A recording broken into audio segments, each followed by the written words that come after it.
All right, guys, thank you for coming to the Mortal Kombat panel. How was the movie, guys? Did you enjoy that? Yeah! That's for guys that grew up with that film. There's still a palpable reaction to watching it. I remember growing up. I was 20-something when I watched it, and I remember going with a group of my friends and coming out of that theater just wanting to fight anybody. It was so cool. But thank you guys for hopping on.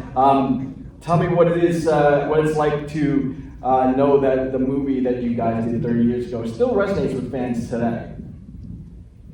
Chris? Don't talk to me. He's talking to you. Chris, come on.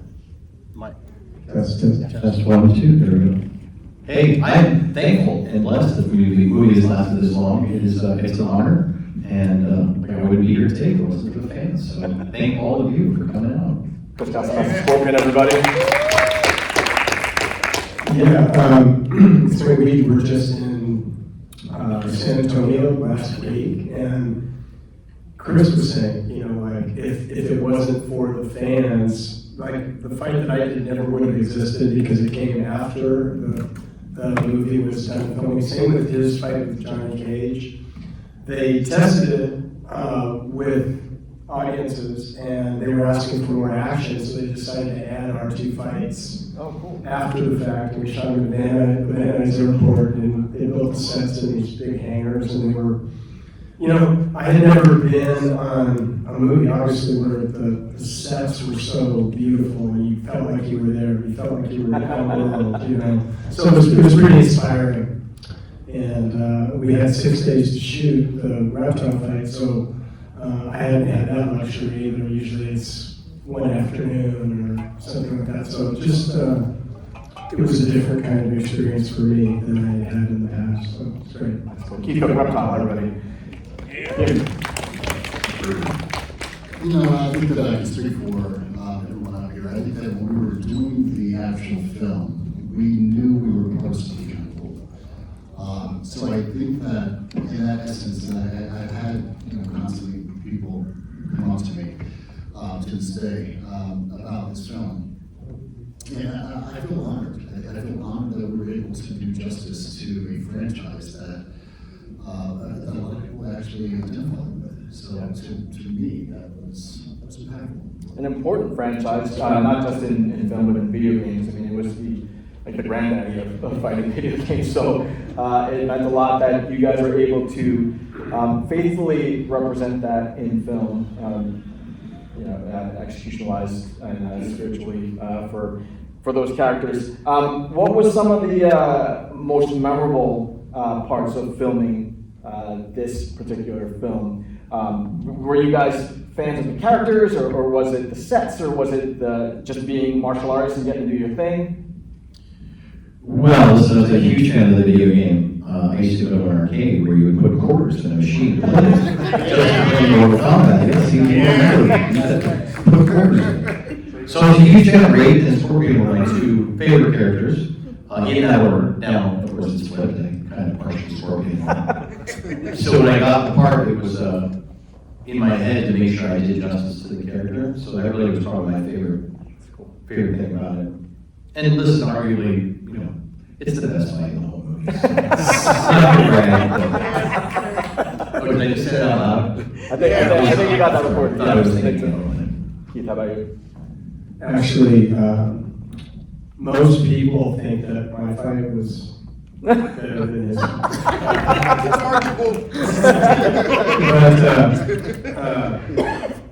Yeah, I mean, the thing. One of the things that I remember is that Robin Shou, who played Liu Kang,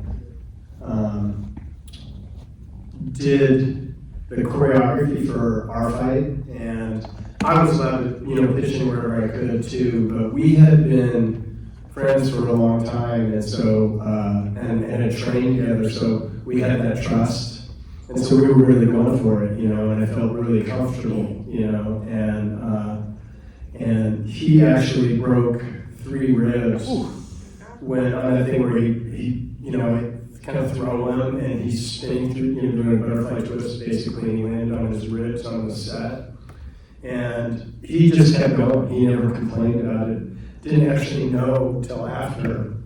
And so I just thought, hey, he's a pretty tough dude, you know? And so I always appreciated that.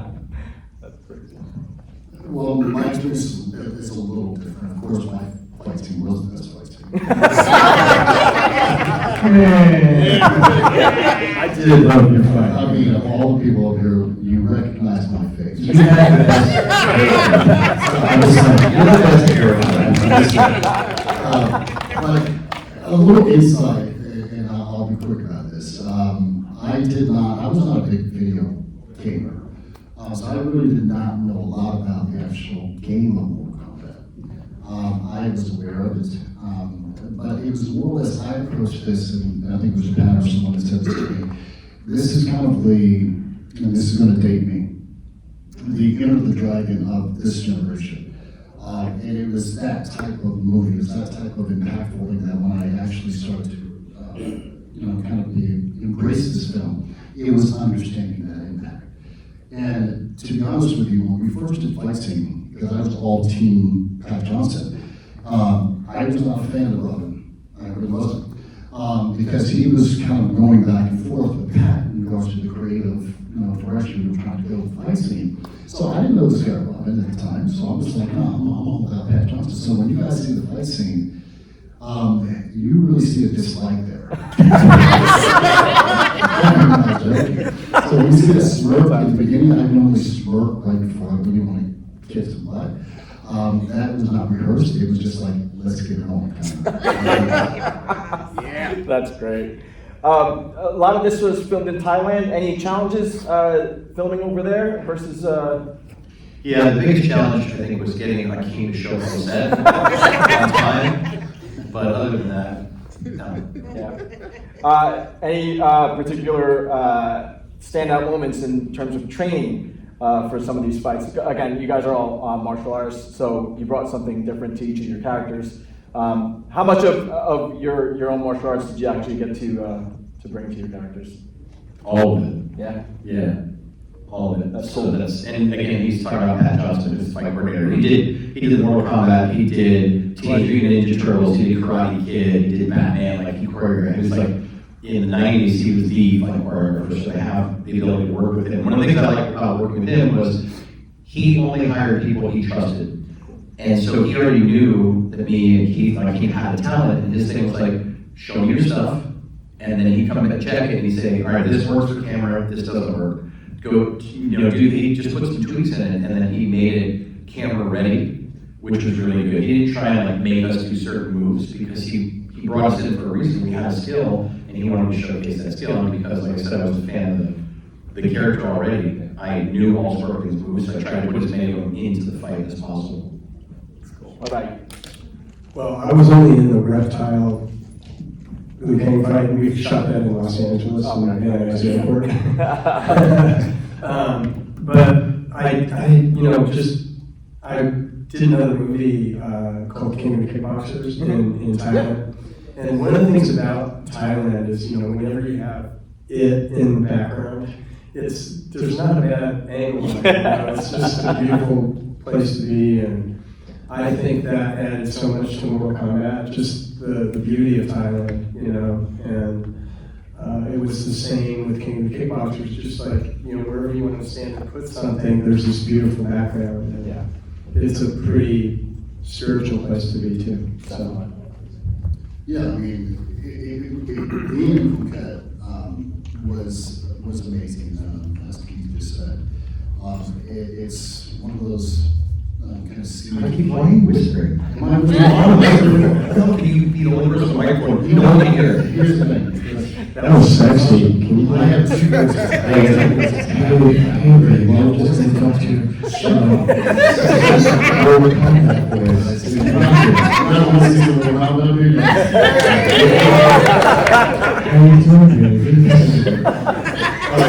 going to continue to talk in my voice. If you can't hear me, please say something.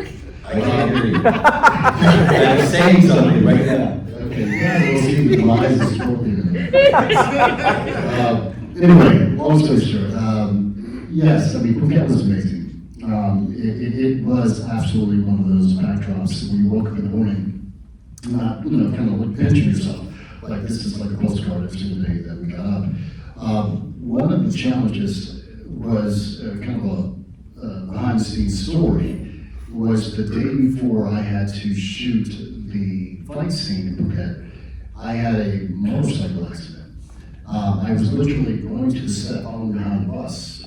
Mostly Chris, I believe one of his fight scenes have been in forest. And I hit a oil slick, and I was on a motorcycle, and I was trying to keep the motorcycle up, and actually had to put my hand down so I didn't, totally wreck myself. But I ended up skipping all the skin off the bottom of my hands. So they started to kind of panic, and they're like, okay, what are we gonna do? You got a fight scene, so they're trying to do all these different things to make sure that I was ready to go for the next day. And it's just one of those scenarios where you just have to kind of grit your teeth and hold that staff with no skin in your hands. So just to get a little bit tidbit that was, that was not fun. I'm just trying to picture this. Was this actually a motorcycle, or was it more like a moped? Do you guys notice that the little guys are giving the big guys all the beat? You see how this is working, right? But no, it was a real motorcycle. It was gold. It was a gold motorcycle. That's some pimped out Harley Davidson. So yeah, it was a motorcycle. I don't know that. Was this kind of camaraderie apparent on the set? Did you guys have a lot of time to kind of bond when you were making this film, or did this all grow out of just being cool badasses together? It's probably that. Yeah. We had Hakim hung out while we were there. Robin. Keith didn't make it to Thailand, but Hakim and I were having a lot of fun. More party? More party? This was a different audience. We could share different stories. Yeah. Can't tell those stories. I'll tell you one thing in Thailand. So in the forest when I first was fighting Johnny Cage, that's a rubber tree plantation that we were in. But in Thailand there are also tons of snakes, and they love rubber tree plantations. And so right before they would start to film, they had a crew of guys with fire sticks going through and banging to scare all the snakes away. Then the director would say, action, we would do our stuff, and then right when he said cut, you could hear the snakes coming back, slithering back in.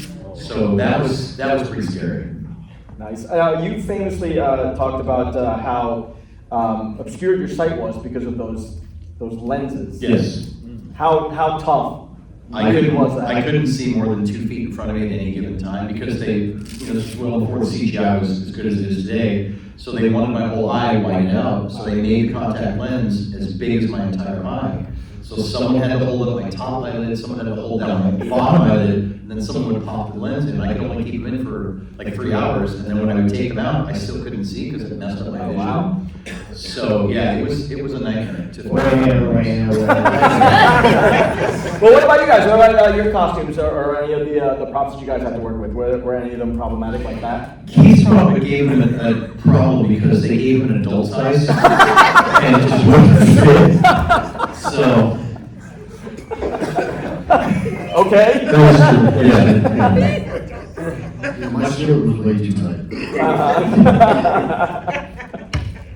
What was the audition process, or was there an audition process for this for you guys, or were you guys just brought on because the director knew what you were going to bring to the table? I mean, if I'm going to answer that, I was fortunate that happens that we had this role for you, and I met with Paul and some of the guys, and they were okay, yeah, the big black guy fits his part.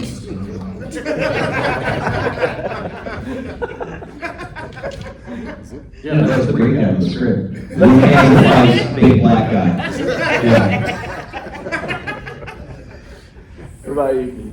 Actually, I found out from Larry Casamassa, the producer, that Steve Fisher, who we both trained with in Los Angeles, had a really gritty dojo kind of in the hood, and he told Larry about me, and then so I didn't have to audition, so it was pretty cool. Yeah, it's cool. Yeah, I'm the only one that actually had an audition. And I'm finding all this out years after the fact. had to go through 3 processes. In Really? one. Yes, because my agent got the call and said, hey, they're making Mortal Kombat, do you want to be there? I'm like, yes, because I was a big fan of the game. And so he goes, all the roles are filled, but they need background fighters, they want real martial artists. I'm like, okay, cool. I've never done a big budget film, but I love the opportunity, so I go down there and I do the audition, ask me to do some martial arts stuff.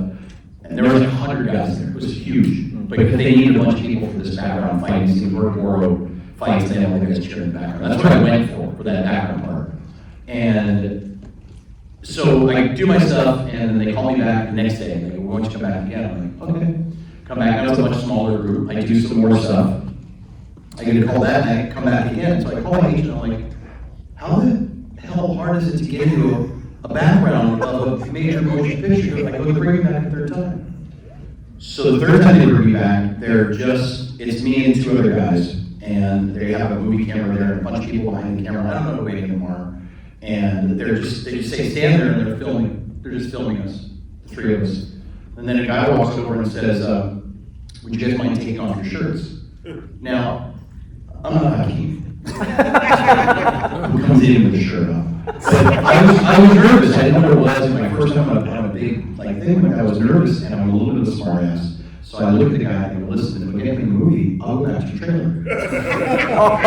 You see, you all laugh, which is the reaction I was hoping for. This guy looked at me, stone faced. And so now I'm thinking, whatever this is, I just screwed it up, I'm done. So we take off our shirts, and I'm staying there trying to act like I'm not flexing, but I'm flexing. The guy on the left of me got a little bit of a hot belly, and the guy on the right is like a Furby, he's like full pelt coat, and hair all over him. So we're standing there and they're filming us, and they go into like this football hole, and the same guy walks over and he shakes my hand and he goes, welcome to Mortal Kombat, you're gonna be Scorpion. Wow.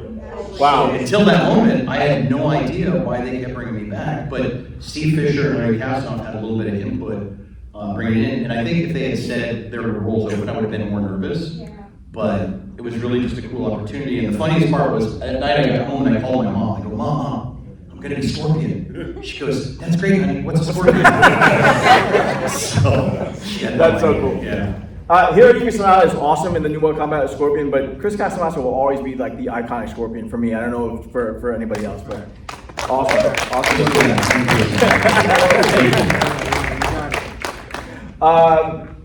The sets, the music, that whole 90s aesthetic is so prevalent in this film.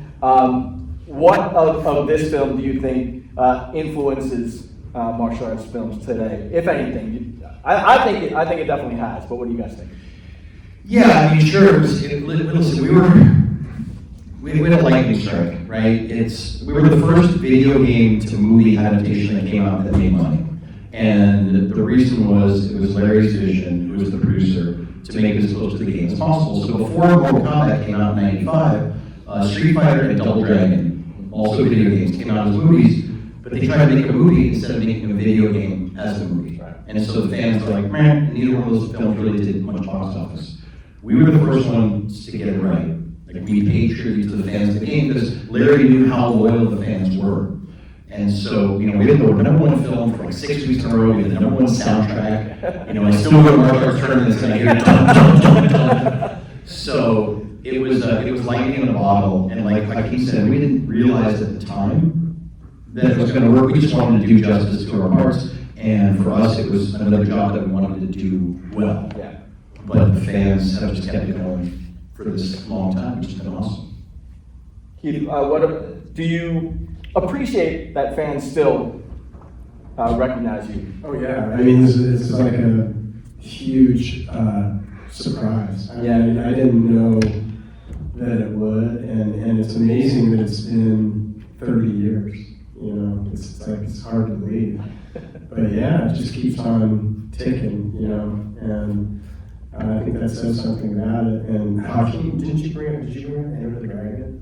Yeah, because I think, like Pat Johnson, the fight coordinator, was actually in the movie Enter the Dragon. Yeah, he was. It's the demo up there.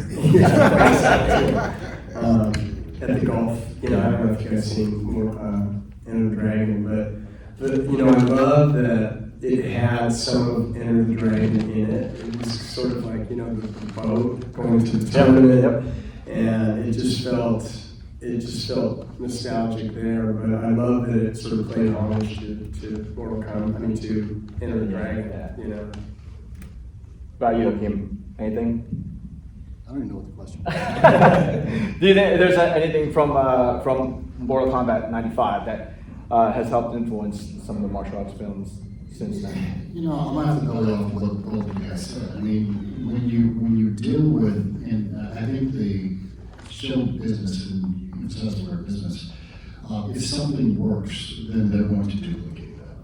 And I think that what we were able to do with the actual film, or what the film was able to do, other than just make money, which is the core factor there, there were elements of that you can kind of pull from, whether you look at The Matrix or whether you look at any of these films, that you're able to kind of pull and extract that which works from MK and apply it to, you know, other successful entities, you know, and other successful filmmaking projects that are cast influence. Yeah, cool. The training that you had to do for this, was it extensive? Did you guys have to, did you have a fight camp to go to do all this, or was it, here's what we're gonna do today, here's what we're gonna film, let's go?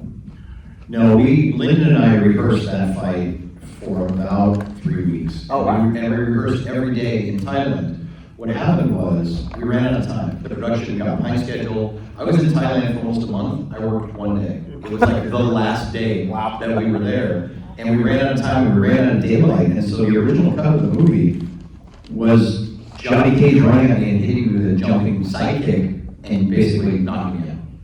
And at the test screenings, like Keith was saying, the fans revolted. Larry told me, they got up and walked out. They said, there's no way Johnny Cage can score me like that, blah, blah, blah. And we had the whole fight scene. We were supposed to film it in that forest, and so the original cut of the movie didn't have it. And then the fans said, no way.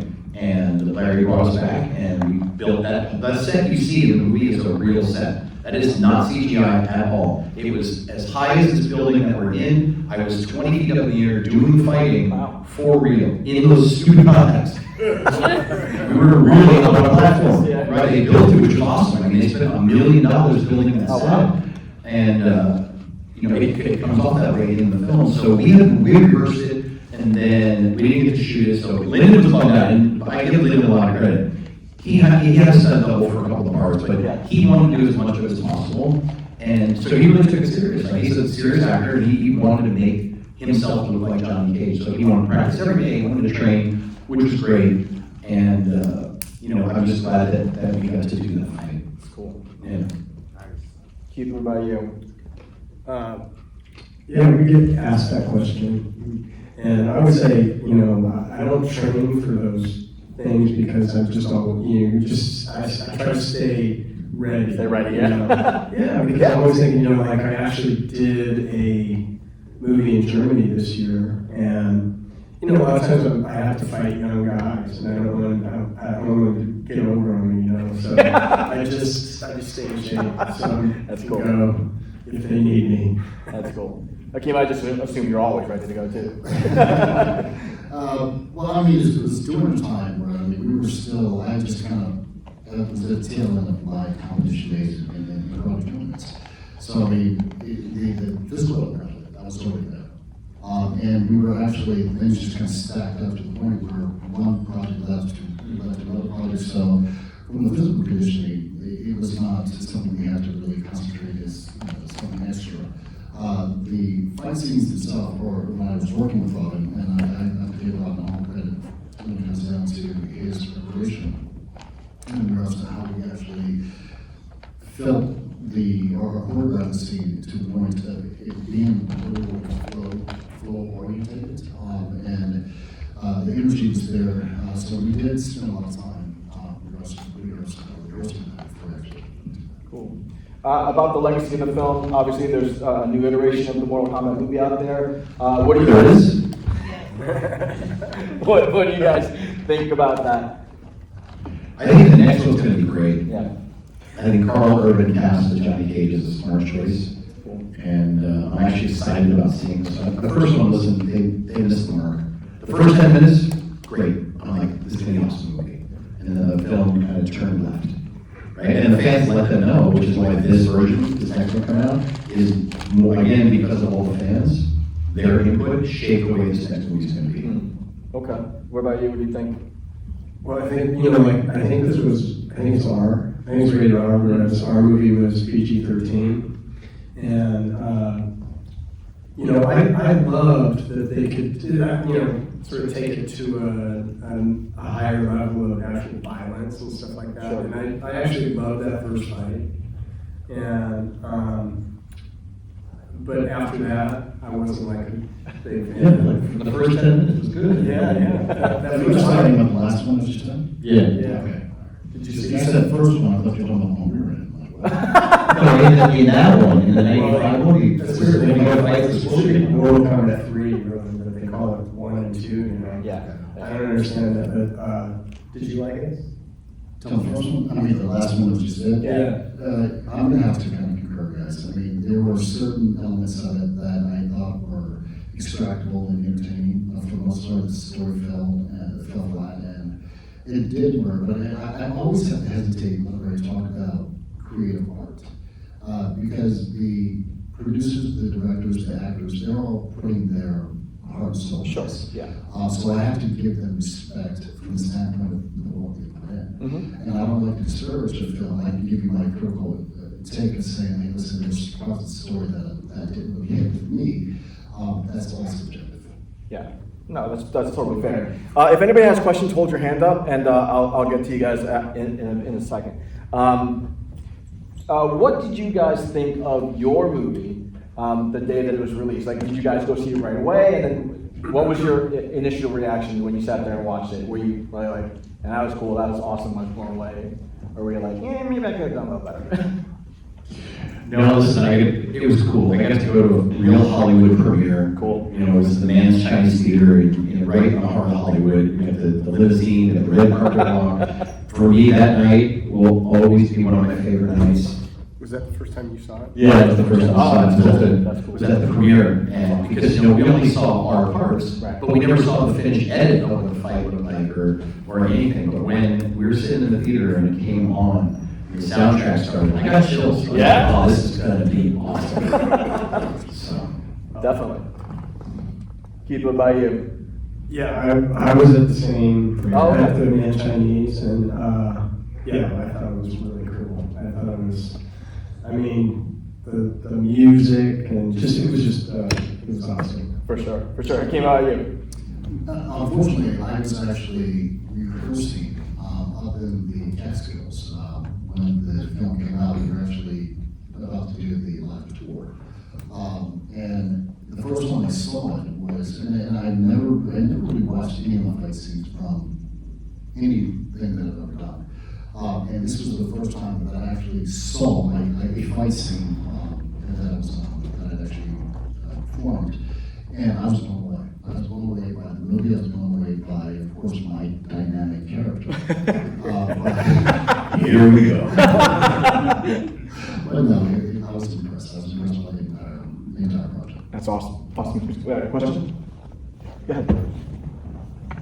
Hey guys, hi, Keith, Chris, Hakim. I'm huge fans of yours, especially from, of course, Mortal Kombat, but I'm also fans of the other work that you've done. So could you tell me, Keith, what was your experience with Mortal Kombat versus Mortal Kombat Annihilation? Chris, what was your experience with Mortal Kombat versus the Mortal Kombat Conquest series? And Hakim, what was your experience with Mortal Kombat versus... How come this guy gets 11 questions? Like, there's more than one person. He's like prepared. What was the question? versus Masters? Okay. Go ahead, Keith. Oh, well, I was,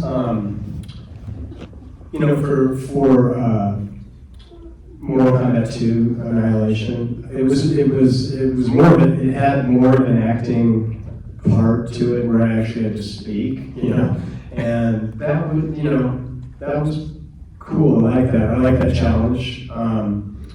I think that the other thing, this is something that happens quite frequently. I don't know if you guys have experienced this, but you're rehearsing a fight scene kind of in an environment where like there's mats and everything's perfect, and then you get to the set and like that ice bridge in Mortal Kombat 2, Part of how they made it look like it was frozen was by putting salt, like salt all over it. It was kind of like fighting, like you guys fought on the beach in the sand, and you might be rehearsing in a gym, and you have some jump kicks or whatever, and you're finding it harder to jump because you're slipping and your foot is sinking into the sand, or that you don't have that in the rehearsals. And I found that to be true about Mortal Kombat 2. It was pretty challenging because it was really slippery, and like Chris said about him fighting up on all that scaffolding in Mortal Kombat 1. This was high, and you could fall, So it wasn't, it was dangerous, and you're not thinking about that when you're rehearsing, but it was.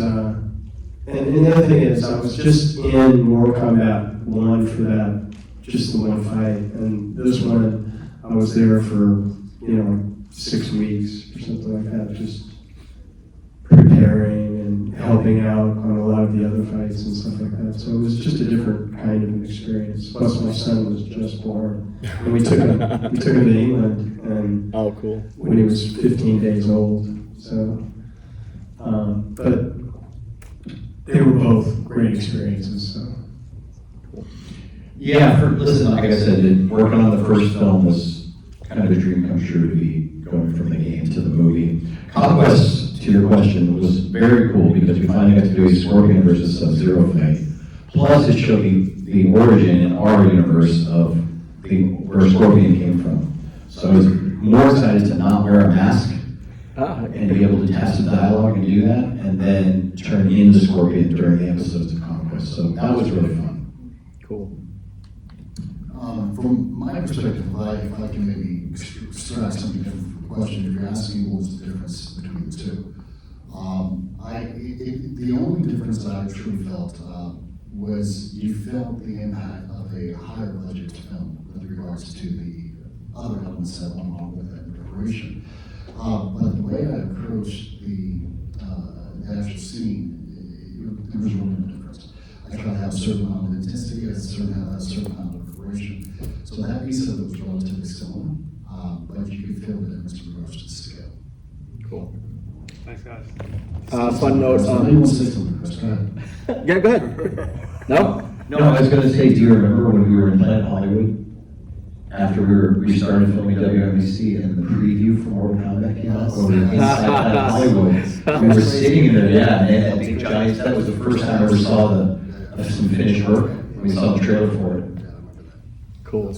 Mortal Kombat Conquest, Paula Montalban was actually a really good friend of mine in high school. So, really? Yeah. Nice. But we got a question here? This question's for the three of you, just a random question. Did you guys ever get to keep the wardrobe that you guys had? You had the rod and, you had the pants and boots, but if so, did you wear it for Halloween? Anything like that? What did you guys do? That's it. Is that a real question? Yeah, I was curious. No, for me, no, I did not get a chance to keep the MK stuff. I did keep the stuff in the television show. Okay. Okay. Yeah, I have my costume. It's a long story, but I have it. I do not wear it as You're good at telling the story. I am going to bore the audience with the story. But it's in a glass case. Cool. And in my office, so yeah. Very cool. Okay, I'll tell the story in a nutshell. Okay. Yeah. We were at the LA Comic Con, and neither one of us had an outfit from, and that was another thing. I never thought about asking if I could take it because I've just never done that. Actually, I did a Beverly Hills Ninja thing, and I had some pretty nice suits from that movie, and they let me take them home. But we're sitting there, and the guy comes into where we're sitting, and he's wearing my Sub-Zero outfit from Mortal Kombat 2, and he tells Chris that he has his outfit, and he went out to his car and got it. Am I right? Yeah, that is correct. Because here's why we didn't believe him, because the 99% of all the costumes from the film got burned by accident in a warehouse fire. Oh, no way. Because I wanted it back, and then Larry goes, the warehouse burned down, so none exist. And this guy had an authentic looking Sub-Zero thing, Keith goes, I think that's mine. And then he tells me, he goes, yeah, I have yours too. And I'm like, a lot of people have said that over the years, but it ends up being cosplay stuff, and it looks like it was not. And so he goes, well, I'm gonna get it, and he comes back with it. And so now I have to tell the whole story. I apologize. So I look at it, I take it out of the, he has it in a garment bag, and I take it out and I look at it, and it feels, and I go, wow, look at Keith, I go, I think this might be real, but I checked one thing, because when we were doing the fight scene, the yellow leather thing I had kept falling off. I moved, and it would fall off, and so we'd have to cut and reshoot. And so the prop designers decided to keep it on me. They would put duct tape underneath the yellow thing to keep it attached, because I had a spandex top on. Because it was made for a much more muscular guy. I was waiting for that, thank you, because they got me back for that. So I grab it by the shoulder and I flip it up. And I've never talked about this in any interviews. And when I flip it up, there's a piece of duct tape there. And so now I look at Keith and I go, this is my costume from the movie. So I look at the guy and I go, hey, what do you want for it? I'll buy this off. He goes, oh, I'm not going to sell it. You know, he came with some weird story about how he got it. I think he stole it, but I'm not sure. From the warehouse, he said he worked for New Line, but later I asked Larry if he knew this guy. He gave him the guy's name. Larry goes, I never heard of this guy. So I go, hey, I'll buy it off you. What do you want? He goes, I'm not going to sell it. I'm going to keep it. And I looked at him and I did this. I swear I did this. I looked at him and I went, you don't need to keep that. It should be with its original owner.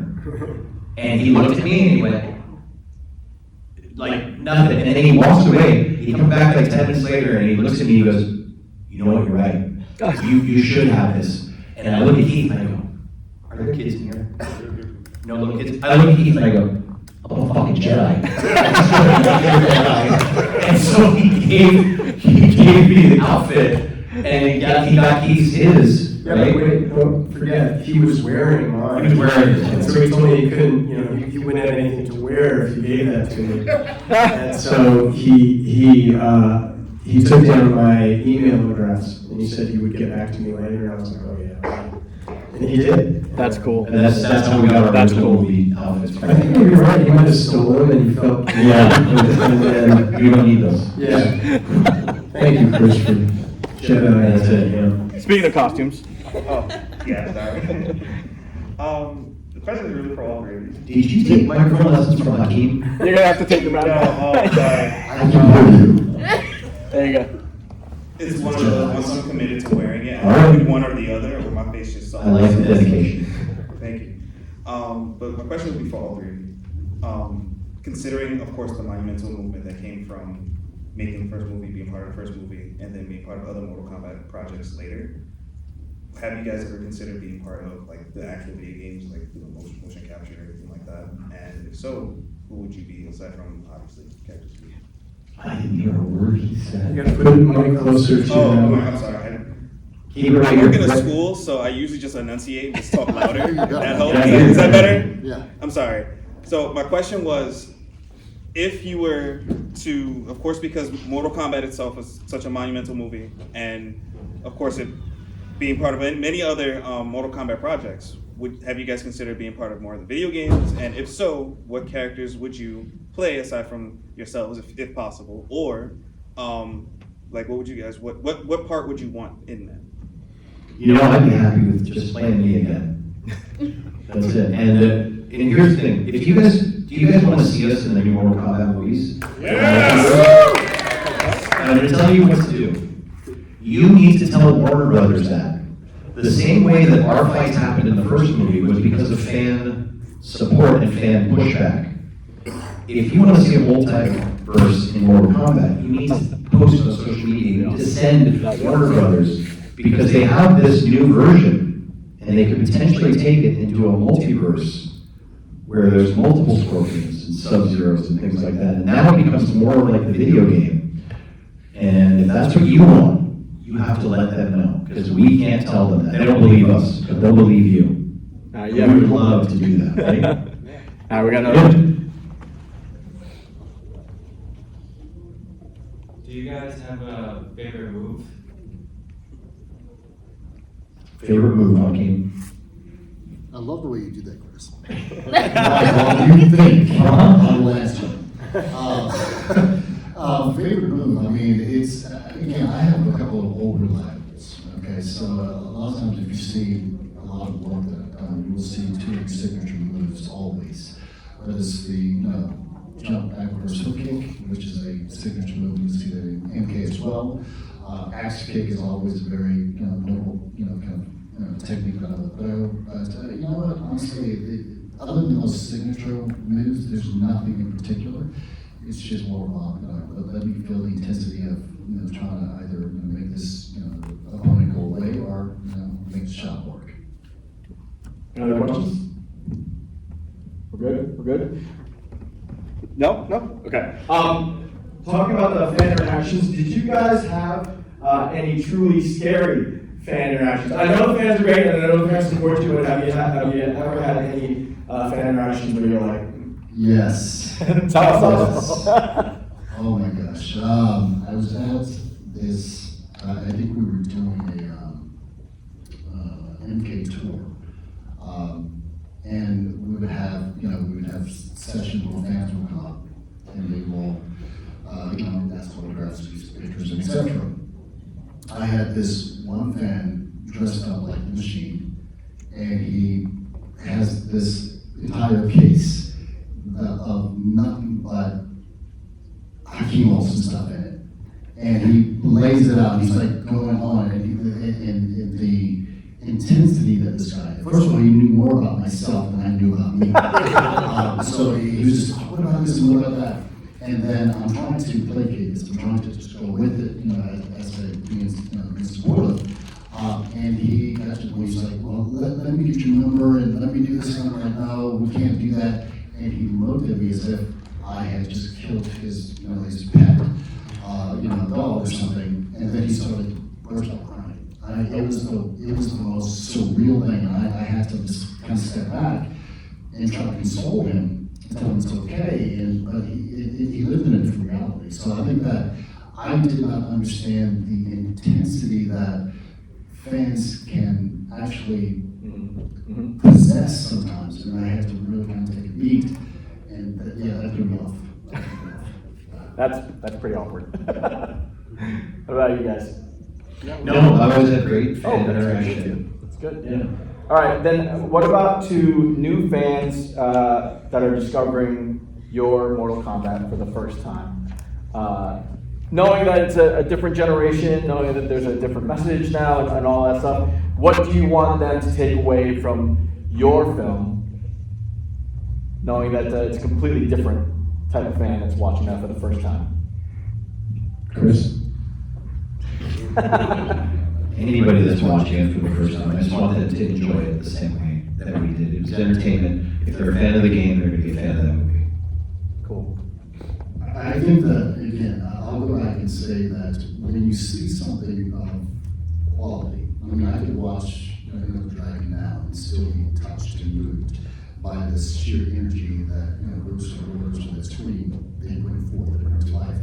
And I think that if nothing else, if someone sees the film, whether it's my scene, which I hope it's my scene, or whether it's my scene or everybody else's scene, they feel that intensity, they feel that energy, and they can somehow, to me, that becomes, universal. Cool. I'm not accepting any new fans right now. He didn't say only fans. Oh! Fans. Wow. No, but you guys did an amazing job with that, and the legacy that you guys left behind for Mortal Kombat fans and just for fans of martial arts will be long lasting for sure. So thank you guys for that. And, Thank you. Thank you. And by the way, thank all of you in the audience for listening to all of our boring stories. Thank you guys. Poison Clan rocks the world.